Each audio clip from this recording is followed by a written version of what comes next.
ഈ പുഴയും കടന്ന സീരിയലിന്റെ അടുത്ത ആഴ്ചയിലെ മുഴുവൻ എപ്പിസോഡ് റിവ്യൂ ആണ് പറയുന്നത്. അങ്ങനെ കാവേരി തന്റെ വീടിന്റെ ഉമ്മർത്ത് അച്ഛൻ അരവിന്ദന്റെ ഓർമ്മകളിലേക്ക് ഇങ്ങനെ പോവാണ്. അച്ഛൻ രാത്രിയെന്നോ പകലെന്നോ ഇല്ലാതെ കഷ്ടപ്പെട്ടുണ്ടാക്കിയ സമ്പാദ്യം ജയബാലൻ എന്ന ആ ഒരു ചതിയൻ തട്ടെടുത്തു എന്ന് ഓർക്കുമ്പോൾ അവളുടെ നെഞ്ചു നീറി. പക്ഷേ ഇനി കരഞ്ഞിട്ടൊന്നും കാര്യമില്ല എന്ന് അവൾക്ക് ഉറപ്പുണ്ടായിരുന്നു. ജയബാലിന്റെ തറവാട്ടുമണ്ണിൽ ചെന്ന് അയാളുടെ തലക്ക് തന്നെ ഇട്ട് കൊടുക്കാനുള്ള നീക്കങ്ങൾ അവൾ തുടങ്ങിക്കഴിഞ്ഞിരുന്നു. പാവം അച്ഛനെ പറ്റിച്ച് അയാൾ നേടിയെടുത്ത തോട്ടവും കാശുമൊക്കെ തിരിച്ചു പിടിക്കണം. ജയബാലിനെ കൊണ്ട് തന്നെ അത് കാവേരി തിരിച്ചു കൊടുക്കേണ്ട ഒരു അവസ്ഥയിൽ എത്തിക്കുക എന്നതായിരുന്നു അവളുടെ ലക്ഷ്യം. അതിനുശേഷം മാത്രമേ അവൾക്ക് സ്വന്തം ജീവിതത്തെക്കുറിച്ചും നരൻ്റെ അടുത്തേക്ക് പോകുന്നതിനെക്കുറിച്ചൊക്കെ ചിന്തിക്കാൻ പോലും സാധിക്കുമായിരുന്നുള്ളൂ. തനിക്ക് അനുകൂലമായ തെളിവുകളെല്ലാം തന്നെ കാവേരി ഓരോന്നോരോന്നായി ശേഖരിക്കാൻ തുടങ്ങി. വർഷങ്ങളായി തങ്ങളുടെ കൂടെയുള്ള ശിവരാമേട്ടൻ ഇത്തവണ തനിക്കൊപ്പം നിൽക്കുമെന്നും ജയബാലിനെതിരെ മൊഴി പറയുമെന്നൊക്കെ കാവേരിക്ക് പൂർണ്ണ ബോധ്യമുണ്ടായിരുന്നു. ശിവരാമേട്ടൻ എന്ന ഉറപ്പ് അവൾക്ക് വലിയൊരു ആശ്വാസമായിരുന്നു. അതോടൊപ്പം തന്നെ അവൾ നേരെ പോയത് ബാങ്ക് മാനേജറെ കാണാൻ വേണ്ടിയിട്ടാണ്. അച്ഛൻ വിദേശത്ത് നിന്ന് നാട്ടിലേക്ക് പണം അയച്ചിരുന്നല്ലോ. എല്ലാ സ്റ്റേറ്റ്മെൻറ്റുകളും രേഖകളും കാവേരി വളരെ കഷ്ടപ്പെട്ട് തന്നെ ശേഖരിച്ചു. ബാങ്ക് മാനേജറും കാവേരിയുടെ അവസ്ഥ കണ്ട് വികാരധീരനായി. അദ്ദേഹം അവളുടെ കൈ പിടിച്ച് ഉറപ്പ് കൊടുത്തു. മോളെ, ഇത്രയും നാളും ആ പാവ മനുഷ്യൻ കഷ്ടപ്പെട്ടുണ്ടാക്കിയ കാശ് മുഴുവൻ നിങ്ങളുടെ മക്കൾക്ക് വേണ്ടിയിട്ടുള്ളതാ. അല്ലാതെ ജയപാലിൻ്റെ കുടുംബം മൂടി പിടിപ്പിക്കാൻ വേണ്ടിയിട്ടും ആഡംബരം ജീവിക്കാൻ വേണ്ടിയിട്ടുള്ളതൊന്നുമല്ല. ഈ അനീതിക്ക് ഒരിക്കലും ഞാൻ കൂട്ടുനിൽക്കില്ല മോളെ. എൻ്റെ ഭാഗത്ത് നിന്ന് എന്ത് സഹായം വേണമെങ്കിലും ഞാൻ ചെയ്തു തരാം. ഇതെൻ്റെ ഉറപ്പാണ്. ബാങ്ക് മാനേജറുടെ ആ ഒരു വാക്കുകൾ കാവേരിക്ക് വല്ലാത്ത ആത്മവിശ്വാസം നൽകി. എന്നാൽ കാവേരിയുടെ ഈ ഒരു നീക്കങ്ങളെല്ലാം തന്നെ ജയബാലൻ തൻ്റെ ആൾക്കാർ വഴി അറിയുന്നുണ്ടായിരുന്നു. അയാൾ ഉള്ളാലെ ഭയന്നുവെങ്കിലും പുറമേ കതൊന്നും തന്നെ കാണിച്ചില്ല. കൂടുതൽ കാവേരിയെ പ്രകോപിപ്പിക്കേണ്ട എന്നാണ് അയാൾ വിചാരിച്ചത്. കാരണം മറ്റൊന്നുമായിരുന്നില്ല. തൻ്റെ മകൾ രാഗിണിയുടെയും നിവിൻ്റെയും കല്യാണം എത്രയും വേഗം തന്നെ യാതൊരുവിധ പ്രശ്നവുമില്ലാതെ സമാധാനത്തോടു കൂടെ നടത്തിയെടുക്കണം. അതുമാത്രമായിരുന്നു ആ ചതിയൻ്റെ മനസ്സിലുള്ള ഒരേ ഒരു ലക്ഷ്യം. ഇരു കുടുംബങ്ങളിലും കല്യാണത്തിൻ്റെ ഒരുക്കങ്ങൾ വളരെ ഗംഭീരമായി തന്നെ നടന്നുകൊണ്ടിരിക്കുകയാണ്. ബന്ധുക്കളും നാട്ടുകാരെല്ലാം തന്നെ കല്യാണ വിശേഷങ്ങളും ഒഴുകി. എന്നാൽ മറുഭാഗത്ത് നിന്ന് നിവിനാണെങ്കിൽ എങ്ങനെയെങ്കിലും ഈ ഒരു കല്യാണം മുടക്കാൻ വേണ്ടി കച്ച കെട്ടി ഇറങ്ങിയിരിക്കുമായിരുന്നു. അവന് രാഗിണിയെ വിവാഹം കഴിക്കാൻ ഒട്ടും തന്നെ താല്പര്യമില്ല. തൻ്റെ ജീവിതം മറ്റുള്ളവരുമായിട്ട് മാറ്റിവെക്കാനൊന്നും അവന് കഴിയില്ലായിരുന്നു. ഇതിനെക്കുറിച്ച് അവൻ തൻ്റെ അമ്മ രാജേശ്വരിയോടും അച്ഛനോടും പലതവണ സംസാരിക്കാൻ ശ്രമിച്ചു. എന്നാൽ അവരാരും തൻ്റെ വാക്കുകളൊന്നും കേൾക്കാൻ തയ്യാറായില്ല. ഒടുവിൽ സഹിക്കെട്ട് രാജേശ്വരിയോട് കയർത്ത് സംസാരിക്കാണ്. അമ്മേ, എൻ്റെ ഇഷ്ടങ്ങളും എൻ്റെ ജീവിതങ്ങളും നിങ്ങൾക്കൊന്ന് നോക്കിക്കൂടെ? നിങ്ങളുടെ സ്വാർത്ഥതയ്ക്ക് വേണ്ടിയിട്ട് മാത്രമാണോ ഞാൻ കല്യാണം കഴിക്കേണ്ടത്? എനിക്കിതിനൊട്ടും താല്പര്യമില്ല. ആ രാഗിണിയെ എൻ്റെ തലയിൽ കെട്ടിവെക്കാനൊന്നും നോക്കില്ലേ നിങ്ങൾ? എനിക്ക് ഈ കല്യാണത്തിന് പറ്റില്ലമ്മേ. നിവിൻ്റെ ഇത്തരത്തിലുള്ള മാറ്റം രാജേശ്വരി ശരിക്കും ഞെട്ടിച്ചു. തങ്ങൾ എന്തു പറഞ്ഞാലും അനുസരിക്കാൻ നിവിൻ തങ്ങളുടെ വഴിക്കൊന്നും വരുന്നില്ല. ആ ചിന്ത അവരെ അസ്വസ്ഥയാക്കി. തൻ്റെ ആഗ്രഹത്തിന് മകൻ തടസ്സം നിൽക്കുന്നു എന്ന് കണ്ടപ്പോൾ തന്നെ രാജേശ്വരി ഒരു കടുത്ത തീരുമാനത്തിലേക്ക് എത്തിച്ചേർന്നിരുന്നു. ഭ്രാന്തമായ ആവേശത്തോടു കൂടെ തന്നെ അവർ മുറിയിലേക്ക് പോയി കുറേയധികം സ്ലീപ്പിംഗ് പിൽസ് എടുത്ത് കഴിച്ചു. അബോധാവസ്ഥയിലായിരുന്ന രാജേശ്വരിയെ കണ്ട് ഭർത്താവ് പരിഭ്രാന്തനായി. പെട്ടെന്ന് തന്നെ അവരെ ആശുപത്രിയിലേക്ക് എത്തിച്ചു. വിവരമറിഞ്ഞ് ജയപാലിനും കുടുംബവും ബാക്കി എല്ലാവരും ആശുപത്രിയിലേക്ക് ഓടിയെത്തി. ICUവിന് മുന്നിൽ എല്ലാവരും സങ്കടത്തോടു കൂടെയും ആശങ്കയോടെയും കൂടെയും നിൽക്കുമായിരുന്നു. ഈ സംഭവം പറഞ്ഞ് ഓടിയെത്തിയ നിവിന് ഇത് താങ്ങാൻ കഴിയാവുന്നതിലും അപ്പുറമായിരുന്നു. അമ്മയോട് എത്രയൊക്കെ കലഹിച്ചാലും ഈ ലോകത്ത് നിവിൻ ഏറ്റവും കൂടുതൽ സ്നേഹിക്കുന്നത് അവൻ്റെ അമ്മയെ തന്നെയാണ്. തൻ്റെ അമ്മയെ ഇങ്ങനെയൊരു നിലയിലെത്തിയത് താൻ കാരണമാണോ എന്നൊരു കുറ്റബോധം അവൻ്റെ മനസ്സിലേക്ക് ആഴ്ന്നിറങ്ങി. അതിനിടയിൽ ചുറ്റുമുള്ള ബന്ധുക്കളും ജയപാലിൻ്റെ ആളുകളും നിവിനെ കൂടുതൽ കുറ്റപ്പെടുത്താനും തുടങ്ങി. എടാ, നീ കാരണാടാ നിന്റെ അമ്മക്ക് ഈ ഒരു ഗതി വന്നത്. നീ ഇത്രയധികം ആ പാവത്തിനെ വേദനിപ്പിക്കണമായിരുന്നോ? നിന്റെ വാശി കാരണമാ അമ്മ ഇങ്ങനൊരവസ്ഥയിലെത്തിയത് എന്നൊക്കെ പറഞ്ഞ് അവനെ മാനസികമായി തളർത്തി. ചുറ്റുമുള്ളവരുടെ കുറ്റപ്പെടുത്തൽ നിവിനെ കടുത്ത മാനസിക സമ്മർദ്ദത്തിലാക്കി. അവനാകെ തളർന്നു പോയിരുന്നു. ആശുപത്രിയിലെ ശ്വാസം മുട്ടിക്കുന്ന അന്തരീക്ഷത്തിൽ നിന്നും ഒരൽപ്പം ആശ്വാസം തേടി നിവിൻ വിനീതിൻ്റെ അടുത്തേക്ക് ചെന്നു. എന്നാൽ വിനീത് അവനെ ആശ്വസിപ്പിക്കാനൊന്നും തയ്യാറായില്ല. അവൻ നിവിനെ തന്നിൽ നിന്നും അകറ്റി നിർത്തി. കാരണം വിനീതിനിപ്പോൾ വലിയൊരു ധർമ്മസങ്കടത്തിലാണ്. സ്വന്തം നാടും പുഷ്പവാടിയും തൻ്റെ ജീവനായ തയ്യൽക്കടയുമൊക്കെ വിട്ട് മറ്റൊരു നാട്ടിലേക്ക് പോയി സ്ഥിരതാമസമാക്കാൻ വന്ന് വിനീതിൻ്റെ മനസ്സ് അനുവദിച്ചിരുന്നില്ല. തൻ്റെ വേരുകൾ ഈ മണ്ണിലാണെന്ന് അവൻ വിശ്വസിച്ചു. പക്ഷേ ഗംഗയുടെ ചിന്തകൾ മറ്റൊന്നായിരുന്നു. അവൾക്ക് പുറം ലോകത്തെ ആ ഒരു പ്രൗഢിയുള്ള ജീവിതത്തെപ്പറ്റി വലിയ ആഗ്രഹങ്ങളൊക്കെ തോന്നി തുടങ്ങിയിരുന്നു. അതുമാത്രമല്ല, വിനീതിന് തിരുവനന്തപുരത്ത് ഒരു തയ്യൽ ഓർഡറൊക്കെ കിട്ടിയിട്ടുണ്ടായിരുന്നു. അവിടുത്തെ വലിയൊരു ഫാഷൻ ഹൗസിൽ നിന്നും വസ്ത്രങ്ങളൊക്കെ തയ്ച്ചു കൊടുക്കാൻ വേണ്ടിയിട്ട് പള്ളിയിൽ അച്ഛനോട് സംസാരിച്ചപ്പോൾ വിനീത് ആദ്യം ആ ഒരു ഓഫറൊന്നും വേണ്ട എന്ന് വെച്ചു. ഈ കാര്യം വിനീത് ഗംഗയോട് പറഞ്ഞപ്പോൾ അവൾ ശക്തമായി തന്നെ എതിർത്തു. വേഗം തന്നെ ഗംഗ ചോദിച്ചു, വിനീതേട്ടാ, നമ്മൾ എന്തായാലും നിലമോളുടെ ചികിത്സക്ക് വേണ്ടിയിട്ട് തിരുവനന്തപുരത്തേക്ക് താമസം മാറാനായിട്ട് തീരുമാനിച്ചതല്ലേ? അങ്ങനെയുള്ളപ്പോൾ വിനീതേട്ടന് ഇപ്പോൾ കിട്ടിയിരിക്കുന്ന ഈ ഒരു വലിയ ഓർഡർ എന്തിനാ വേണ്ടാന്ന് വെക്കുന്നത്? അതല്ലേ ഗംഗേ, അവിടെ ചെന്ന് കഴിഞ്ഞാൽ ചിലപ്പോൾ കുറേ അധികം ദിവസങ്ങളൊക്കെ നിൽക്കേണ്ടതായി വരും. നമ്മുടെ ഈ ഒരു കടയിൽ നാടൊക്കെ ഇട്ടിട്ട് പോവാൻ. എനിക്ക് വിനീത് വാക്കുകൾ പൂർത്തിയാക്കാൻ കഴിയാതെ വിഷമിച്ചു. അന്നേരം ഗംഗ അവനെ കാര്യങ്ങളൊക്കെ ബോധ്യപ്പെടുത്താൻ ശ്രമിച്ചു. അല്ലെങ്കിൽ തന്നെ നമുക്കിവിടെ ആരാ ഉള്ളത് വിനീതേട്ടാ? എല്ലാവരും കൂടി ഇവിടെ നിന്ന് പോകാനല്ലേ തീരുമാനിച്ചിരിക്കുന്നത്. അമ്മക്കും ഈ നാട്ടിൽ ഇനി താമസിക്കണമെന്നൊന്നുമില്ല. അമ്മയും പറയുന്നത് എന്തെങ്കിലുമൊക്കെ ഒരു ജോലി ചെയ്ത് തിരുവനന്തപുരത്ത് ജീവിക്കാമെന്നാ.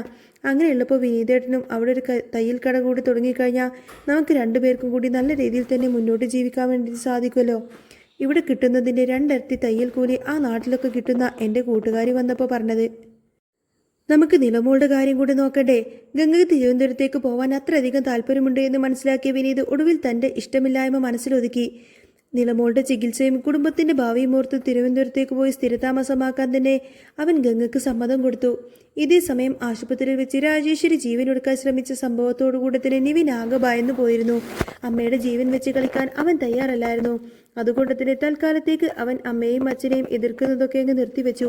പക്ഷേ എങ്ങനെയെങ്കിലും ഈ ഒരു കല്യാണം മുടക്കണമെന്നൊരു ചിന്ത അപ്പോഴും അവൻ്റെ മനസ്സിലൊരു കനലായി തന്നെ അവശേഷിക്കുന്നുണ്ടായിരുന്നു. കാവേരി അല്ലാതെ തൻ്റെ ഭാര്യയുടെ സ്ഥാനത്ത് മറ്റൊരാളെ കാണാൻ നിവിന് സാധിക്കുന്നുണ്ടായിരുന്നില്ല. ഇതേ സമയം ജയപാലിന്റെ മകൻ വിശാല് തൻ്റെ ചേച്ചി രാഗിണിയുടെ കല്യാണം വളരെ ആഘോഷമാക്കാൻ തന്നെ തീരുമാനിച്ചു.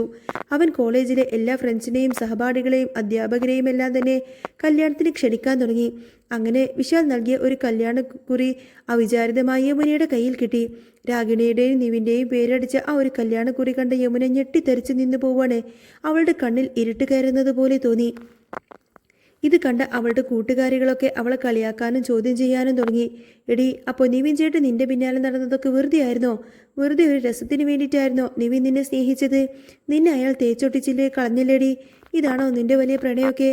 കൂട്ടുകാരിയുടെ ആ ഒരു ചോദ്യം യമുനയുടെ ഹൃദയത്തെ അങ്ങ് മുറിപ്പെടുത്തി. അവൾക്കത് സഹിക്കാൻ കഴിഞ്ഞില്ല. കണ്ണീരൊഴുക്കിക്കൊണ്ട് തന്നെ അവൾ പുറത്തേക്ക് പോയിട്ട് പറഞ്ഞു, ഏയ് ഒരിക്കലുമില്ല. നിവിൻ ചേട്ടൻ ഒരിക്കലും എന്നോട് ഈ ഒരു ചതി ചെയ്യില്ല. നിവിൻ ചേട്ടന് എന്നോടുള്ളത് സത്യസന്ധമായ പ്രണയം തന്നെയാണ്. ഇതിൻ്റെ പിന്നിൽ ആരോ എന്തോ വലിയ ചതി ചെയ്തിട്ടുണ്ട്. എന്താണെങ്കിലും ഞാനിത് അറിഞ്ഞിട്ട് എനിക്കിനി സമാധാനത്തോടെ ഇരിക്കാൻ പറ്റുള്ളൂ. യമുന ആകെ അസ്വസ്ഥനായി. ഉടനെ തന്നെ നിവിനെ ഫോണിൽ വിളിച്ചു. ഫോൺ എടുത്ത പാടെ തന്നെ അവൾ ദേഷ്യത്തോടെയും സങ്കടത്തോടെയും ചോദിച്ചു, ഇതെന്താ നിവിനേട്ട ഇത്? നിവിൻ ചേട്ടനെയും രാഗിണി ചേച്ചിയുടെയും കല്യാണക്കുറി ഇപ്പോൾ തന്നെ എൻ്റെ കയ്യിൽ കിട്ടിയിട്ടുണ്ടല്ലോ. എന്താ ഇതിൻ്റെയൊക്കെ അർത്ഥം? അപ്പോൾ നിവിൻ എന്നോട് കാണിച്ച പ്രണയവും സ്നേഹമൊക്കെ വെറുതെ ആയിരുന്നു അല്ലേ? എന്നെ ചതിക്കുമായിരുന്നു അല്ലേ? ഫോണിൻ്റെ മറുതരക്കിൽ യമുനയുടെ ചോദ്യം കേട്ടപ്പോൾ തന്നെ നിവിൻ കരുതിയത് കാവേരി ഉദ്ദേശിച്ചാണ് യമുന ഇങ്ങനെ ചോദിക്കുന്നത് എന്നാണ്. അവൻ പറഞ്ഞു, ഒരിക്കലുമില്ല യമുന, എനിക്ക് നിന്റെ മനസ്സറിയാലോ. ഞാൻ സ്നേഹിക്കുന്ന ആളോടൊപ്പം തന്നെ അല്ലാതെ മറ്റൊരാളുടെ കൂടെ ജീവിക്കാനൊന്നും എനിക്കൊട്ടും തന്നെ സാധിക്കില്ല. ഈ കല്യാണം ഞാൻ എങ്ങനെയെങ്കിലും മുടക്കും. അല്ലാതെ ഒരിക്കലും ഞാൻ രാഗിണിയുടെ കഴുത്തിലൊന്നും താലി കെട്ടില്ല. ഇത് ഞാൻ ഉറപ്പിച്ചു പറയണേ. നിവിൻ പറഞ്ഞത് കാവേരിയെക്കുറിച്ചാണെങ്കിലും യമുന കരുതിയത് നിവിൻ തന്നെക്കുറിച്ചാണ് സംസാരിക്കുന്നത് എന്നാണ്. അവൾക്ക് അതോടുകൂടെ തന്നെ വലിയ സമാധാനമായി. ഫോൺ വെച്ചതിന് ശേഷം അവൾ കൂട്ടുകാരിയോട് വളരെ അഹങ്കാരത്തോടുകൂടെ പറഞ്ഞു, കേട്ടോടി, നിവിൻ ചേട്ടൻ പറഞ്ഞത് എന്നെ അല്ലാതെ മറ്റാരെങ്കിലും ഭാര്യയുടെ സ്ഥാനത്ത് കാണാൻ കഴിയില്ല എന്ന്. ഇത് വീട്ടുകാരുടെ നിർബന്ധത്തിന് വഴങ്ങി കല്യാണം നടത്താൻ നോക്കുന്നതാ. ഈ കല്യാണം ഒരിക്കലും നടക്കാനും പോകുന്നില്ല. നോക്കിക്കോ നീയെ. നിവിൻ ഫോണിലൂടെ ഇങ്ങനെയൊക്കെ പറഞ്ഞുവെങ്കിലും അവൻ യമുനയെ നേരിട്ടൊന്ന് കാണണമെന്ന് തന്നെ വലിയ ആഗ്രഹമുണ്ടായിരുന്നു. കാരണം കാവേരി ഇപ്പോൾ അവന് മുഖം പോലും തരുന്നില്ലല്ലോ. കാവേരിയോട് സംസാരിക്കാനോ അതുപോലെ തന്നെ അവളോടൊന്നും മിണ്ടാനോ ഒന്നും തന്നെ സമ്മതിക്കുന്നില്ല. ഒരവസരവും അവന് കിട്ടുന്നില്ലായിരുന്നു. അതിനൊക്കെ പുറമെ വിനീത് എപ്പോഴും അവൾക്കായി കാവൽ നിൽക്കുന്നു മുന്നിൽ തന്നെ ഉണ്ടായിരുന്നു. അതുകൊണ്ട് തന്നെ യമുന വഴി മാത്രമേ തൻ്റെ മനസ്സിലുള്ള കാര്യങ്ങളൊക്കെ കാവേരിയെ അറിയിക്കാനായിട്ട് സാധിക്കുള്ളൂ എന്ന് അവൻ ചിന്തിച്ചു. തൻ്റെ മനസ്സറിഞ്ഞ് തൻ്റെ കൂടെ നിൽക്കുന്ന ആളാണ് യമുന എന്നൊരു തെറ്റിദ്ധാരണ നിവിൻ്റെ മനസ്സിലേക്ക് കടന്നു വരികയാണ്. അങ്ങനെ നിവിൻ യമുനയെ കാണാൻ വേണ്ടി കോളേജ് പരിസരത്തേക്ക് ചെന്നു. നിവിനെ കണ്ടപ്പോൾ യമുനയുടെ മുഖം പ്രണയം കൊണ്ട് ചുവന്നു. അടുത്ത് അവൾ ഒരു കാമുകരെ കാണുന്ന എല്ലാ ചേഷ്ടകളും കൂടിയാണ് അവനെ നോക്കി നിന്നത്. എന്നാൽ പാവൻ നിവിന് ഇതൊന്നും തന്നെ മനസ്സിലാവുന്നുണ്ടായിരുന്നില്ല. അവൻ്റെ മനസ്സിൽ ആകെ ഒരേ ഒരു ചിന്ത മാത്രമേ ഉണ്ടായിരുന്നുള്ളൂ, എങ്ങനെയെങ്കിലും ഈ ഒരു കല്യാണം മുടക്കണം, കാവേരി സ്വന്തമാക്കണം. അതുകൊണ്ട് തന്നെ യമുനയുടെ കണ്ണുകളിൽ തിളങ്ങുന്ന ആ ഒരു പ്രണയം തിരിച്ചറിയാൻ നിവിന് കഴിഞ്ഞില്ല. അവൻ വീണ്ടും കാവേരിയുടെ പേര് എടുത്തു പറയാത്തതിനെ പൊതുവായി അങ്ങ് സംസാരിച്ചു. ഇത് യമുനയുടെ മനസ്സിൽ വീണ്ടും പ്രതീക്ഷകൾ അങ്ങനെ വാനോളം വളർന്നാൻ കാരണമായിരുന്നു. നിവിൻ ചേട്ടൻ എത്ര കഷ്ടപ്പെട്ടിട്ടാണെങ്കിലും ഈ കല്യാണം മുടക്കി തന്നെ വിവാഹം കഴിക്കുമെന്ന് തന്നെ യമുന മനസ്സിൽ ഉറപ്പിച്ചു. സംസാരത്തിനിടയിൽ യമുന നിവിനോട് പറഞ്ഞു, നിവിൻ ചേട്ടാ, നിലമോളുടെ ചികിത്സയ്ക്ക് വേണ്ടി ഞങ്ങൾ എല്ലാവരും ഇവിടെ നിന്ന് തിരുവനന്തപുരത്തേക്ക് താമസം മാറാൻ പോവാണ്. പോവാണ്. സാധനങ്ങളൊക്കെ പാക്ക് ചെയ്യാനും തുടങ്ങി. ഇത് കേട്ടപ്പോൾ നിവിന് വിശ്വസിക്കാൻ പോലും കഴിഞ്ഞില്ല. അവൻ നെറ്റിലോട് ചോദിച്ചു, യമുനയും പോവാണോ? എന്നോട് ആരും ഈ കാര്യം പറഞ്ഞില്ലല്ലോ. അതെ, എനിക്ക് ഈ നാടും കോളേജും ഇവിടെയുള്ളവരെയൊന്നും ഉപേക്ഷിച്ചു പോവാൻ ഒട്ടും തന്നെ ഇഷ്ടമല്ല. പക്ഷേ വീട്ടിലുള്ള മുതിർന്നവരൊന്നും അതിന് സമ്മതിക്കില്ലല്ലോ. കാവേരി ചേച്ചിയൊക്കെയാണ് ഒരേ നിർബന്ധം, നമ്മൾ ഇവിടെ നിന്ന് പോയേ പറ്റൂ എന്ന്. യമുന കാവേരിയുടെ പേരങ്ങ് എടുത്തു പറഞ്ഞു. കാവേരിയാണ് ഇതിന് നിർബന്ധം പിടിക്കുന്നത് എന്ന് കേട്ടപ്പോൾ തന്നെ നിവിനാകെ സങ്കടമായി. തന്നോടൊരു വാക്കുപോലും പറയാതെ അവൾ അകന്നു പോകാൻ ശ്രമിക്കുകയാണെന്ന് അവന് താങ്ങാനായില്ല. ഇതേ സമയം യമുനയും നിവിനും തമ്മിൽ രഹസ്യമായി തന്നെ സംസാരിച്ച് നിൽക്കുകയാണ്. ദൂരെ മാറി നിന്ന് കാവേരി കാണുന്നുണ്ടായിരുന്നു ആ ഒരു രംഗം. കാവേരിയുടെ നെഞ്ചങ്ങ് തകർന്നു പോയി. വളരെയേറെ സങ്കടത്തോടുകൂടിയും വേദനയോടുകൂടിയാണ് അവൾ ആ കാഴ്ച നോക്കി നിന്നത്.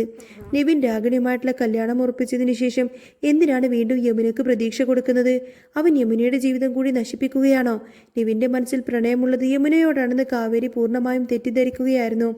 അവിടെ വെച്ച് യമുന വീണ്ടും കല്യാണക്കുറിയുടെ കാര്യം ചോദിച്ചപ്പോൾ നിവിൻ പറഞ്ഞു, നീ പേടിക്കേണ്ട യമുന, ഒരിക്കലും ഈ കല്യാണം നടക്കാനൊന്നും പോകുന്നില്ല. ഞാൻ സ്നേഹിക്കുന്ന ആളെ മാത്രമേ ഞാൻ കല്യാണം കഴിക്കുള്ളൂ. അവൻ വീണ്ടും യമുനയ്ക്ക് ഉറപ്പ് നൽകി. ഇത് കേട്ടു നിൽക്കുമ്പോൾ കാവേരിയുടെ കണ്ണുകൾ നിറഞ്ഞു തുളുമ്പുന്നുണ്ടായിരുന്നു. ബാങ്കിൽ നിന്നും മറ്റു സകല തെളിവുകളെല്ലാം തന്നെ ലഭിച്ചതിന് ശേഷം കാവേരി നേരെ പോലീസ് സ്റ്റേഷനിലേക്ക് പോകാൻ തീരുമാനിച്ചു. ജയപാലിനെതിരെ ഔദ്യോഗികമായി ഒരു പരാതി കൊടുക്കണം. ആ പരാതി കൊടുത്താൽ മാത്രമേ തൻ്റെ അച്ഛന് നഷ്ടപ്പെട്ട കാശും തോട്ടവുമൊക്കെ ജയപാലൻ തിരിച്ചു പിടിക്കൂ എന്ന് അവൾക്ക് ഉറപ്പായിരുന്നു. എന്നാൽ പോലീസ് സ്റ്റേഷനിൽ നിന്നും കാവേരി നേരിടേണ്ടി വന്നിരിക്കുന്നത് വലിയ നിരാശയായിരുന്നു. അവിടുത്തെ പോലീസുകാർ ജയപാലിന് പണം വാങ്ങി സ്വാധീനിക്കപ്പെടുകയായിരുന്നു. അവർ ജയപാലിനെതിരെ പരാതി എഴുതി കൊടുക്കാൻ ഒട്ടും തന്നെ തയ്യാറായില്ല. അതുമാത്രമല്ല, അവർ കാവേരിയോട് വളരെ മോശമായിട്ടാണ് സംസാരിച്ചത്. കോൺസ്റ്റബിൾ പരിഹാസത്തോടെ പറഞ്ഞു, എടി പെണ്ണേ, നാട്ടിൽ മാന്യമായിട്ട് ജീവിക്കുന്ന വലിയ വലിയ ആളുകളെ അപമാനക്കായിട്ട് ഇറങ്ങിത്തിരിക്കുവാണോ നീ? ജയപാലൻ സാറിനെതിരെ കേസ് കൊടുക്കാൻ നിനക്ക് എന്ത് ധൈര്യമാണിയുള്ളത്? മര്യാദയ്ക്ക് ഇവിടെ നിന്നും ഇറങ്ങിപ്പോവാൻ നോക്ക്, അല്ലെങ്കിൽ നിന്നെ പിടിച്ച് ഞങ്ങളങ്ങ് അകത്തിടും. വളരെ രൂക്ഷമായിട്ടാണ് അവളോട് പെരുമാറിയത്. പക്ഷേ ഇങ്ങനെയുള്ള ഭീഷണിക്ക് മുന്നിൽ തളരാൻ വേണ്ടി കാവേരി തയ്യാറല്ലായിരുന്നു. അവൾ തൻ്റെ നിശ്ചയദാർഢ്യം കൈവിട്ടില്ല. അവൾ സ്റ്റേഷന്റെ നിലത്തേക്ക് വെറും തിണ്ണയിലങ്ങ് ചമ്രം പടിയിട്ടിരുന്നു. അവൾ ഉറച്ച ശബ്ദത്തിൽ പറഞ്ഞു, നിങ്ങൾ എൻ്റെ പരാതി സ്വീകരിക്കാതെ ഞാൻ ഒരടി ഇവിടെ നിന്ന് മുന്നോട്ട് വെക്കില്ല. ഞാൻ ഇവിടെ തന്നെ ഇരിക്കും. അതോടുകൂടെ പോലീസുകാരുമാകെ ധർമ്മസങ്കടത്തിലായി. ജയപാലിനെ പോലെ ഒരു വലിയ പണക്കാരനെതിരായിട്ട് പരാതി സ്വീകരിക്കാൻ അത് തങ്ങളുടെ ജോലിയെ ബാധിക്കുമെന്ന് അവർക്ക് നന്നായിട്ട് അറിയാമായിരുന്നു. എന്നാൽ അവൾ അവിടെ നിന്നൊന്നും മാറുന്നുമില്ല. ഈ സമയത്താണ് അങ്ങോട്ടേക്ക് ഒരു ജീപ്പ് വന്ന് നിൽക്കുന്നത്. അതിൽ നിന്നും പുതിയൊരു സ്റ്റേഷൻ ചാർജ് എടുത്ത ലേഡി SI ഇറങ്ങി വന്നു. സ്റ്റേഷനിലെ ബഹളവും തിണ്ണയിലിരിക്കുന്ന കാവേരിയും കണ്ടപ്പോൾ അവർക്കെന്തോ അസ്വാഭാവികത തോന്നി. എന്താ സംഭവം എന്നറിയാൻ വേണ്ടിയിട്ട് അവർ അവിടെയുള്ള കോൺസ്റ്റബിളിനോട് ചോദിച്ചു. പോലീസുകാർ കാര്യങ്ങളെല്ലാം തന്നെ വളച്ചൊടിച്ച് പറയാൻ ശ്രമിച്ചുവെങ്കിലും SI കാവേരിയോട് നേരിട്ട് സംസാരിക്കാൻ തീരുമാനിച്ചു. കാവേരി തൻ്റെ കുടുംബത്തിന് ജയപാലിൽ നിന്നും നേരിട്ട എല്ലാ ചതികളും കണ്ണീരോടെ എന്ന ഉറച്ച സ്വരത്തോടെ ആ പോലീസ് ഓഫീസറെ ബോധ്യപ്പെടുത്തി. മാഡം, നീതിയും ന്യായവും ഞങ്ങളുടെ ഭാഗത്താ. എൻ്റെ അച്ഛനെ ചതിച്ച് പറ്റിച്ചത് ആ ജയപാലൻ ഞങ്ങളുടെ സർവ്വസ്വത്തും പേരിലാക്കി. അയാളുടെ സ്വന്തം പേരിലാക്കി. ഞങ്ങൾ അനാഥരായി. എൻ്റെ അച്ഛൻ ഞങ്ങൾക്ക് വേണ്ടി ബാങ്ക് വഴി അയച്ചു തന്നിരുന്ന കാശ് മുന്നും അയാൾ തട്ടിയെടുത്തു. അതിനുള്ള സകല തെളിവും ബാങ്ക് സ്റ്റേറ്റ്മെൻറ്റും എൻ്റെ കയ്യിലുണ്ട് മാഡം. അതുമാത്രമല്ല, ഇത് ചതിയാണ് കൃത്യമായി അറിയാവുന്ന ഒരാൾ കൂടിയുണ്ട്, ശിവരാമേട്ടൻ. അദ്ദേഹം പോലീസിന് മുന്നിൽ മൊഴി നൽകാൻ തയ്യാറാണ്. കാവേരി തൻ്റെ രേഖകൾ നീട്ടി. എല്ലാം കേട്ടുകഴിഞ്ഞപ്പോൾ ലേഡി SI കാര്യങ്ങളുടെ ഗൗരവം മനസ്സിലായി. അവൾ അവിടെയുള്ള പോലീസുകാരോട് പറഞ്ഞു, ഉടൻ തന്നെ കാവേരിയുടെ പരാതി സ്വീകരിച്ച് ജയപാലിനെതിരെ ശക്തമായി തന്നെ ചാർജ് ഷീറ്റ് തയ്യാറാക്കണമെന്നൊക്കെ. ഇത് കേട്ടപ്പോൾ റൈറ്റർ കോൺസ്റ്റബിൾ പേടിയോടുകൂടെ പറഞ്ഞു, മാഡം ഈ നാട്ടിൽ പുതിയതാ, അതുകൊണ്ടാണ് ഇങ്ങനെ പറയുന്നത്. ജയപാലൻ സാറിനെ പോലെ ഒരു വലിയ സ്വാധീനമുള്ള ഒരാൾക്ക് എതിരായിട്ട് പ്രവർത്തിക്കുന്നത് വലിയ മണ്ടത്തരാണ് മാഡം. അത് നമ്മുടെ ഈ തൊപ്പി തെറിപ്പിക്കാൻ വരെ കാരണമായിരിക്കും. സാറ് വിചാരിച്ച നമ്മുടെയൊക്കെ ജോലി തെറിപ്പിക്കാൻ ഒരൊറ്റ നിമിഷം മതി. കോൺസ്റ്റബിളിൻ്റെ ആ ഒരു വാക്ക് കേട്ടപ്പോൾ നീതിയും ന്യായം മാത്രം നോക്കിയിരിക്കുന്ന ലേഡി ഓഫീസർക്ക് കടുത്ത ദേഷ്യം വന്നു. അവർ മേശപ്പുറത്തങ്ങ് അടിച്ച് കൈ ഉയർത്തി. എനിക്ക് ശമ്പളം തരുന്നത് ഗവൺമെൻറ്, അത് ജനങ്ങളെ സേവിക്കാൻ വേണ്ടിയിട്ടാണ്, അല്ലാതെ ഈ നാട്ടിലുള്ള പണക്കാരെയും ഗുണ്ടകളൊക്കെ സംരക്ഷിക്കാൻ വേണ്ടിയിട്ടൊന്നുമല്ല. താൻ കൂടുതൽ സംസാരിക്കാതെ മര്യാദക്ക് കേസ് ഫയൽ ചെയ്തോളണം. ഇതെൻ്റെ ഓർഡറാണ്. മേലുദ്യോഗസ്ഥ അത്രയും കർക്കശമായി ആജ്ഞാപിച്ചപ്പോൾ പോലീസുകാരന് പിന്നെ ഒന്നും ചെയ്യാൻ പറ്റാത്തൊരവസ്ഥയിലായി. അയാൾ വളരെ ദേഷ്യത്തോടുകൂടെയും ഭയത്തോടുകൂടെയും കാവേരിയുടെ പരാതി അങ്ങ് എഴുതി വാങ്ങി. എന്നാൽ പരാതി വാങ്ങിയ ഉടനെ തന്നെ അവർ കോൺസ്റ്റബിൾ രഹസ്യമായി സകല കാര്യങ്ങളും തന്നെ ജയപാലിനെ ഫോണിൽ വിളിച്ച് അറിയിക്കുകയും ചെയ്തിരുന്നു. പോലീസ് സ്റ്റേഷനിൽ കേസ് രജിസ്റ്റർ ചെയ്ത വിവരം അറിഞ്ഞപ്പോൾ തന്നെ ജയപാലൻ ആകെ പരിഭ്രാന്തിയിലായി. ശിവരാമേട്ടൻ മൊഴി പറഞ്ഞു. അത് മൊഴി പറഞ്ഞു കഴിഞ്ഞാൽ പിന്നെ തനിക്ക് വലിയൊരു പണിയാകുമെന്ന് അയാൾക്ക് മനസ്സിലായി. അതുകൊണ്ട് തന്നെ അയാൾ ഉടനെ തന്നെ തൻ്റെ ഗുണ്ടകളെ വിട്ട് ശിവരാമനെ ഭീഷണിപ്പെടുത്തി. ശിവരാമൻ്റെ ഭാര്യയും മക്കളും തടവിലാക്കി വെച്ചുകൊണ്ട് തന്നെ അവരെ കൊല്ലുമെന്ന് ഭീഷണിപ്പെടുത്തിയിട്ടാണ് ജയപാലൻ ശിവരാമനെ അങ്ങ് കീഴ്പ്പെടുത്തുന്നത്. പരാതി നൽകിയ 2-3 ദിവസങ്ങൾക്ക് ശേഷമാണ് ഔദ്യോഗികമായി മൊഴി കൊടുക്കാൻ വേണ്ടി എല്ലാവരെയും സ്റ്റേഷനിലേക്ക് വിളിപ്പിച്ചത്. അതിനു മുൻപേ തന്നെ കാവേരി വീട്ടിൽ പോയിട്ട് സകല കാര്യങ്ങളും എല്ലാവരെയും അറിയിച്ചിരുന്നു. അതുകൊണ്ട് അന്ന് മൊഴി കൊടുക്കുന്ന ദിവസം ഗംഗയും വിനീതും എല്ലാവരും കാവേരിയുടെ ഒപ്പം സ്റ്റേഷനിൽ വന്നിട്ടുണ്ടായിരുന്നു. ജയപാലിൻ്റെ മകൾ രാഗിണിയും വലിയ ഭാവത്തോടു കൂടി സ്റ്റേഷനിൽ ഇരിക്കുന്നുണ്ടായിരുന്നു. ശിവരാമൻ മൊഴി നൽകാനായിട്ട് SIയുടെ മുറിയിലേക്ക് വന്നു. പാവം മനുഷ്യൻ ഭയം കൊണ്ട് ആകെ വിറക്കുന്നുണ്ടായിരുന്നു. SI ചോദ്യങ്ങൾ ചോദിക്കാൻ തുടങ്ങിയപ്പോൾ ജയപാലിന്റെ ഗുണ്ടകൾ തന്റെ കുടുംബത്തെ അപായപ്പെടുത്തുമെന്ന ഭയത്തിൽ ശിവരാമൻ സത്യങ്ങളെല്ലാം മറച്ചുവെച്ചു. അദ്ദേഹം വിറക്കുന്ന ശബ്ദത്തിൽ പറഞ്ഞു, മാഡം, ഈ കുട്ടി പറയുന്നതൊന്നും സത്യമല്ല. അരവിന്ദ് സർ ജയപാലൻ സാറിന് ഇഷ്ടത്തോടുകൂടി എഴുതി കൊടുത്തതാണ് ആ സ്വത്തുക്കളെല്ലാം തന്നെ. ജയപാലൻ സാർ ആരെയും ചതിച്ചിട്ടില്ല. എനിക്ക് ഇതിൽ കൂടുതലൊന്നും അറിയില്ല. ശിവരാമൻ ഇങ്ങനെ മൊഴി മാറ്റി പറയുമെന്ന് കേട്ടപ്പോൾ കാവേരി അങ്ങ് ഞെട്ടിപ്പോവാണ്. അവൾക്ക് തൻ്റെ കാതുകളെ വിശ്വസിക്കാനായില്ല. ശിവരാമേട്ട, നിങ്ങൾ ഈ പറയുന്നത്? അവൾ നിലവിളിച്ചു. എന്നാൽ ശിവരാമൻ അവളുടെ മുഖത്തേക്ക് നോക്കാൻ പോലും തയ്യാറാവാതെ തല കുനിച്ചു നിന്നു. അതുമാത്രമല്ല, ജയപാലിനെ പൂട്ടാൻ താൻ വളരെ കഷ്ടപ്പെട്ട് എടുത്തു വെച്ചിരിക്കുന്ന ആ ഒരു ബാങ്ക് സ്റ്റേറ്റ്മെന്റിന്റെ ഒറിജിനൽ കോപ്പി തൻ്റെ ബാഗിൽ നിന്നും നഷ്ടപ്പെട്ടു പോയി. കാവേരി പെട്ടെന്നത് അറിഞ്ഞു. ബാഗ് തുറന്ന് എത്ര തിരിഞ്ഞു നോക്കിയിട്ടും ആ രേഖകളൊന്നും തന്നെ കണ്ടെത്താൻ കഴിഞ്ഞില്ല. സ്റ്റേഷനിലേക്ക് വരുന്ന വഴി ആരോ ജയപാലിന്റെ ആളുകൾ അത് അടിച്ചു മാറ്റിയിരുന്നു. എന്ത് ചെയ്യണമെന്നറിയാതെ കാവേരി ആകങ്ങനെ അന്തിച്ചു നിൽക്കുകയാണ്. ഇതെല്ലാം കണ്ട് ജയപാലിനും രാഗിണിയും അങ്ങേയറ്റ സന്തോഷത്തോടെയും പരിഹാസത്തോടെയും നോക്കി ചിരിച്ചു. തെളിവുകളെല്ലാം നഷ്ടപ്പെട്ട സ്ഥിതിക്ക് പ്രധാന സാക്ഷിയായ ശിവരാമേട്ടൻ കാലുമാറിയ സ്ഥിതിക്കും കേസ് മുന്നോട്ട് കൊണ്ടുപോകാൻ കഴിയില്ല എന്ന് SIക്കും വ്യക്തമായിരുന്നു. കാവേരി ആകെ തളർന്നുപോയി. സ്റ്റേഷന്റെ പുറത്തിരിക്കുമ്പോൾ ജയപാലൻ കാവേരിയുടെ അടുത്തേക്ക് ചെന്ന് വളരെ മോശമായി തന്നെ പരിഹസിച്ചു. എന്നെ പോലുള്ള ഈ നാട്ടിലെ വലിയ മാന്യന്മാരോട് കളിച്ച ഇങ്ങനെ തന്നെ ഇരിക്കുവടി. എന്തായിരുന്നു നിന്റെയൊക്കെ അഹങ്കാരം? എന്നെ അങ്ങ് ജയിലിൽ പൂട്ടിയിടാമെന്നോ അങ്ങനെയാണോ നീ കരുതിയത്? ജയപാലിനോട് കളിക്കുന്നതിന് മുൻപേ 2 തവണ നീ ഒന്ന് ചിന്തിക്കണമായിരുന്നു. എന്നോട് ഒത്തു കളിക്കാൻ നീ ഒന്നും വളർന്നിട്ടില്ലടി, മനസ്സിലായ നിനക്ക്? രാഗിണി ഒട്ടും തന്നെ കുറച്ചില്ല. അവൾ കാവേരിയെ നല്ല രീതിയിൽ തന്നെ അപമാനിച്ച് സംസാരിച്ചു. പക്ഷേ കാവേരി ആ നിമിഷം തന്നെ അവർ പറയുന്ന പരിഹാസങ്ങളെല്ലാം തന്നെ ശ്രദ്ധിക്കുന്നു പോലുമില്ലായിരുന്നു. തൻ്റെ അച്ഛനെ ആത്മാവിനോട് താൻ തോറ്റുപോയല്ലോ എന്ന ചിന്ത അവളെ വല്ലാതെ വേട്ടയാടിക്കൊണ്ടിരുന്നു. എവിടെയാണ് ചതി പറ്റിയത്? ശിവരാമേട്ടൻ എന്തിനാണ് ഇങ്ങനൊരു കള്ളം പറഞ്ഞത്? രേഖകളെല്ലാം എങ്ങനെ നഷ്ടപ്പെട്ടു? അവൾ കണ്ണീരൊഴുക്കി. കാവേരിയുടെ ഈ ഒരു ദയനീയാവസ്ഥ കണ്ട് ഗംഗയും വിനീതും അവളെ ആശ്വസിപ്പിച്ചു. നീ സമാധാനപ്പെടുമോളെ, ഇതൊക്കെ ഇങ്ങനെയായി തീരത്തേയുള്ളൂ എന്ന് എനിക്ക് നേരത്തെ തന്നെ അറിയാമായിരുന്നു. ഗംഗ പറഞ്ഞു. അയാളെപ്പോലെ ഒരു വലിയ ഫ്രോഡിനെ ഗുണ്ടകളുടെ മുന്നിൽ പിടിച്ചു നിൽക്കാനൊന്നും നമ്മളെപ്പോലുള്ള പാവങ്ങൾക്ക് സാധിക്കില്ല. നമ്മുടെ പാവം അച്ഛന് പോലും അയാൾക്ക് അത്ര ക്രൂരമായി പറ്റിച്ചതല്ലേ? അങ്ങനെയുള്ളപ്പോൾ അയാൾ തനിക്ക് അനുകൂലമായി എന്തെങ്കിലും കാര്യങ്ങൾ നേരത്തെ തന്നെ ചെയ്തു വെച്ചിട്ടുണ്ടാവും. ഇനിയിപ്പോൾ ഇതിൻ്റെ പുറകെ നടന്നിട്ട് ജീവൻ കളയേണ്ട മോളെ. അവർ തിരികെ വീട്ടിലേക്ക് എത്തുമ്പോൾ അമ്മ ശാരദയും കാവേരിയോട് പറഞ്ഞു, ഇനി ഇതിൻ്റെ പിന്നാലെയൊന്നും പോകണ്ട മോളെ. നമുക്ക് എത്രയും വേണ്ടതിൻ്റെ ഈ നാട് വിട്ട് തിരുവനന്തപുരത്തേക്ക് പോകണം. അവിടെ ചെന്ന് നിലമോളുടെ ചികിത്സയെ നോക്കിയിട്ട് സമാധാനമായിട്ട് തന്നെ ജീവിക്കാം. ഇതെല്ലാം തന്നെ നീ അത് വിട്ടേക്ക്. ശാരദ കാവേരിയുടെ കൈ പിടിച്ചുകൊണ്ട് കരഞ്ഞുകൊണ്ട് നിർബന്ധിച്ചു. എന്നാൽ കാവേരിക്കൊരു വലിയ സഹായമായി മാറിയത് മറ്റാരുമല്ല, പുതുതായി വന്നിരിക്കുന്ന ആ ഒരു ലേഡി പോലീസ് ഓഫീസർ തന്നെയായിരുന്നു. ഒരു രഹസ്യമുണ്ടായിരുന്നു. ആ ഓഫീസർ യഥാർത്ഥത്തിൽ നിവിൻ്റെ അടുത്ത സുഹൃത്തായിരുന്നു. നിവിൻ തൻ്റെ പ്രണയത്തെക്കുറിച്ചും കാവേരി നേരിടുന്ന ആ ഒരു ചതികളെക്കുറിച്ചെല്ലാം തന്നെ അവളോട് നേരിട്ട് തന്നെ പറഞ്ഞിട്ടുണ്ടായിരുന്നു. അതുകൊണ്ട് കാവേരിയോട് ഒരു പ്രത്യേക പരിഗണനയും സഹാതാവും തന്നെ ആ പോലീസ് ഓഫീസർക്കുണ്ടായിരുന്നു. പക്ഷേ അവർ നിവിൻ്റെ സുഹൃത്താണ് എന്നുള്ള കാര്യം കാവേരി ഒട്ടും തന്നെ അറിയില്ലായിരുന്നു. ആകെ തകർന്നിരിക്കുന്ന കാവേരിയുടെ അടുത്തേക്ക് പോലീസ് ഓഫീസർ തനിയെ ചെന്ന് സംസാരിച്ചു. കുട്ടി, ഇതിൻ്റെയൊന്നും അവസാനമല്ല. കാവേരിയെ പോലൊരു പെൺകുട്ടി ഇത്രയും അധികം ധൈര്യത്തോട് സ്വന്തം കുടുംബത്തിന് വേണ്ടി പോരാടുമ്പോൾ നീതിയൊരിക്കൽ നിന്റെ വഴിക്ക് വരും. തെളിവുകൾ തൽക്കാലം നഷ്ടപ്പെട്ടാൽ പോലും നീ തളർന്നു പോകരുത്. നിനക്ക് എവിടെയാണ് തെറ്റ് സംഭവിച്ചതെന്ന് ശാന്തമായി ചിന്തിച്ച് കണ്ടെത്തി മുന്നോട്ട് പോവാൻ നോക്ക്. ഞാൻ നിന്റെ കൂടെ ഉണ്ടാവും. ആ പോലീസ് ഓഫീസറുടെ ആശ്വാസവാക്കുകളും പ്രോത്സാഹനങ്ങളും കാവേരിക്ക് പുതിയൊരു ഊർജം തന്നെ നൽകി. അവളുടെ മനസ്സിലെ കനൽ വീണ്ടും ആളിപ്പടർന്നു. ഏത് പ്രതിസന്ധിയെ നേരിടാൻ വേണ്ടിയിട്ട് അവൾ വീണ്ടും തയ്യാറായിരുന്നു. അങ്ങനെ അവൾ ആരുമറിയാതെ ശിവരാമേട്ടനെ കാണാൻ ഒരിക്കൽ കൂടി അയാളുടെ വീട്ടിലേക്ക് പോയി. കാവേരിയെ കണ്ടപ്പോൾ ശിവരാമൻ അങ്ങ് പൊട്ടിക്കരയാണ്. മോൾ എന്നോട് ക്ഷമിക്കണം മോളെ. ഞാൻ പേടിച്ചിട്ടാ അങ്ങനെയൊക്കെ പറഞ്ഞത്. എൻ്റെ മക്കളെയും ഭാര്യയും ഒക്കെ ജീവനോടെ കൊല്ലുമെന്ന ആ ജയപാലൻ എന്നെ ഭീഷണിപ്പെടുത്തിയത്. അവരുടെ ഗുണ്ടകൾ എന്നെ തടവിലാക്കി വെച്ചിരിക്കുമായിരുന്നു. എന്നെ പോലൊരു പാവം മനുഷ്യനെ, അയാളെ പോലൊരു ക്രൂരനെ ഇത്രയൊക്കെ വെച്ച് എതിർത്ത് നിൽക്കാൻ സാധിക്കുമോളെ? എന്തെങ്കിലും ഒരു നിവൃത്തി ഉണ്ടായിരുന്നെങ്കിൽ എൻ്റെ അരവിന്ദൻ സാറിന് നീതി വാങ്ങിച്ചു കൊടുക്കാൻ മോളുടെ കൂടെ ഞാൻ ജീവൻ കൊടുത്തു നിന്നേനെ. പക്ഷേ എൻ്റെ കുഞ്ഞുങ്ങൾ അവരൊന്നും തന്നെ അറിയാത്തവരല്ലേ. അവരെനിക്ക് കൊലക്ക് കൊടുക്കാനൊന്നും പറ്റില്ലല്ലോ മോളെ. അയാളുടെ ആ നിസ്സഹായാവസ്ഥയും കണ്ണീരെല്ലാം കണ്ടപ്പോൾ കാവേരിക്ക് ശിവരാമനോട് പിന്നെ ഒന്നും പറയാൻ തോന്നിയില്ല. അവൾ അയാളുടെ അവസ്ഥ മനസ്സിലാക്കി. അപ്പോൾ ശിവരാമൻ അവളുടെ കൈകൾ ചേർത്ത് പിടിച്ച് പറഞ്ഞു, ഇനി എന്തെങ്കിലും ഒരു സാഹചര്യം വരികയാണെങ്കിൽ എൻ്റെ കുടുംബം സംരക്ഷിക്കാമെന്ന് ഉറപ്പായാൽ പിന്നെ ഞാൻ ചതിക്കില്ല മോളെ. സത്യം സത്യം ഞാൻ വിളിച്ചു പറയും. തിരുവനന്തപുരത്തേക്ക് പോകാനുള്ള സാധനങ്ങളൊക്കെ ഇങ്ങനെ വിനീതും ഗംഗയും ചേർന്ന് പാക്ക് ചെയ്ത് വെച്ചിരിക്കുമായിരുന്നു. വലിയ വേദനയോടുകൂടിയാണെങ്കിലും കാവേരിയും കുടുംബവും തങ്ങൾ ജനിച്ചു വളർന്ന ആ ഒരു പുഷ്പവാടി എന്ന മനോഹരമായ ആ നാടൊക്കെ വിട്ട് തിരുവനന്തപുരം എന്ന വലിയ നഗരത്തിലേക്ക് ചേക്കേറാനായി പൂർണ്ണമായും ഒരുങ്ങിക്കഴിഞ്ഞിരുന്നു. എല്ലാവരുടെയും മനസ്സിൽ ജന്മനാട് വിട്ടുപോകുന്നതിൻ്റെ കടുത്ത സങ്കടമുണ്ടായിരുന്നു. ഇത്രയും നാളും ജീവിച്ച മണ്ണാണ്. അച്ഛനൊപ്പമുള്ള മനോഹരമായ ഓർമ്മകൾ പങ്കുവെച്ച വീടാണത്. പക്ഷേ ഇന്ന് അവിടെ നിന്നും എല്ലാം ഉപേക്ഷിച്ചു പോരേണ്ട ഒരവസ്ഥ.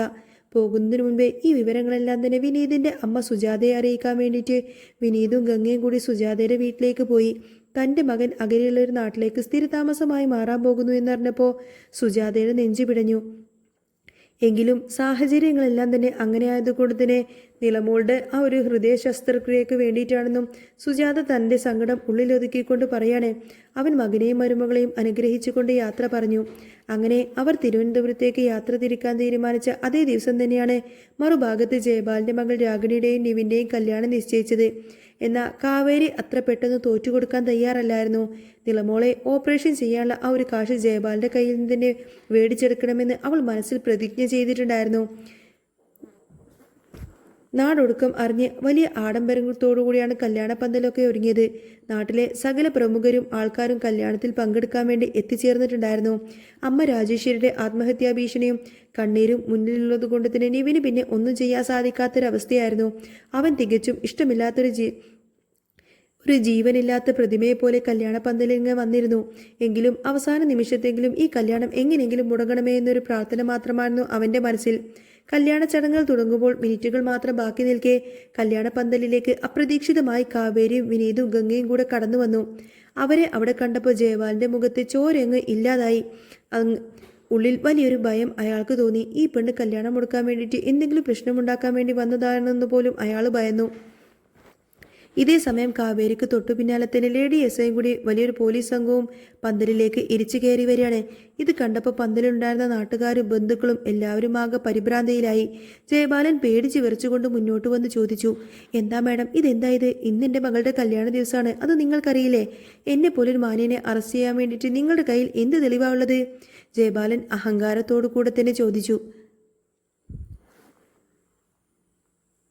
പോലീസുകാരുടെ പിന്നിൽ നിന്നും രണ്ടുപേരും മുന്നോട്ട് വന്നു. അത് മറ്റാരുമായിരുന്നില്ല, ശിവരാമനും ബാങ്ക് മാനേജറുമായിരുന്നു വന്നത്.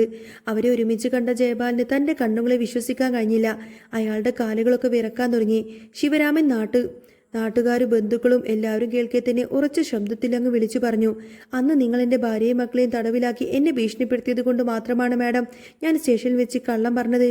ഈ കുട്ടിക്ക് അനുകൂലമായി സംസാരിച്ച എൻ്റെ കുടുംബത്തെ കൊല്ലുമെന്ന് ഇയാൾ പറഞ്ഞു. പക്ഷേ മരിച്ചുപോയ എൻ്റെ അരവിന്ദൻ സാറിൻ്റെ ആത്മാവിന് ശാന്തി കിട്ടണം. എനിക്കിനിയുള്ള കാലമെങ്കിലും സമാധാനത്തോടുകൂടി ജീവിക്കണം. അതുകൊണ്ട് ഞാൻ ഇവിടെ എല്ലാ സത്യങ്ങളും വിളിച്ചു പറയാണ്. ഈ ജയപാലൻ വലിയൊരു ചതിയനാണ്. അരവിന്ദൻ സാറിൻ്റെ സകല സ്വത്തുക്കളും പണവും വ്യാജരേഖകളും എല്ലാം തന്നെ ചമച്ചു ഭീഷണിപ്പെടുത്തിക്കൊണ്ട് തട്ടിയെടുത്തതാണ് ഇയാള്. തൊട്ടു പിന്നാലെ തന്നെ ബാങ്ക് മാനേജറും ജയപാലൻ തട്ടിയെടുത്ത ആ ഒരു പണത്തിൻ്റെ ബാങ്ക് സ്റ്റേറ്റ്മെൻറ്റും മറ്റ് ഒറിജിനൽ കോപ്പീസും എല്ലാം തന്നെ എസ്ഐയുടെ കൈകളിലേക്ക് അങ്ങ് ഏൽപ്പിച്ചുകൊണ്ട് പറഞ്ഞു, മാഡം, ഇതാണ് കൃത്യമായ തെളിവ്. അരവിന്ദൻ സർ അയച്ച പണം ജയപാലൻ സ്വന്തം അക്കൗണ്ടിലേക്ക് മാറ്റിയതിൻ്റെ എല്ലാവിധ രേഖകളും ഇതിലുണ്ട്. അതോടെ ജയപാലൻ്റെ സകല നിയന്ത്രണങ്ങളും നഷ്ടപ്പെട്ടു. അയാൾ പൂർണ്ണമായും ഭയന്നുപോയി. നാട്ടുകാരുടെ മുന്നിൽ അയാൾ നാണം കെട്ടു. അയാൾക്ക് എസ്ഐയുടെ കാല് പിടിക്കാത്ത കുറവായിട്ട് തന്നെ പറഞ്ഞു, മാഡം, ദയവ് ചെയ്ത് ഇപ്പോൾ എന്നെ അറസ്റ്റ് ചെയ്യരുത്. ഇന്ന് എൻ്റെ മകളുടെ കല്യാണമാണ്. നാട്ടുകാരെല്ലാം ഇവിടെ നിൽക്കുവാണ്. എസ്ഐ വളരെ ഗൗരവത്തോടെ പറഞ്ഞു.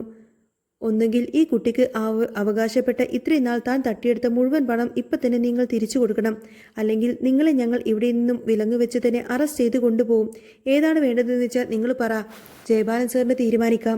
മറ്റൊരു നിവൃത്തിയുമില്ലാത്ത നാട്ടുകാരുടെ മുന്നിൽ വെച്ച് അപമാനിതരാവാതിരിക്കാൻ വേണ്ടി ജയബാലൻ കാവേരിക്ക് നൽകാനുള്ള മുഴുവൻ തുകയും ചെക്കായും കാശായും അവിടെ വെച്ച് തന്നെ തിരിച്ചു നൽകേണ്ടി വന്നു.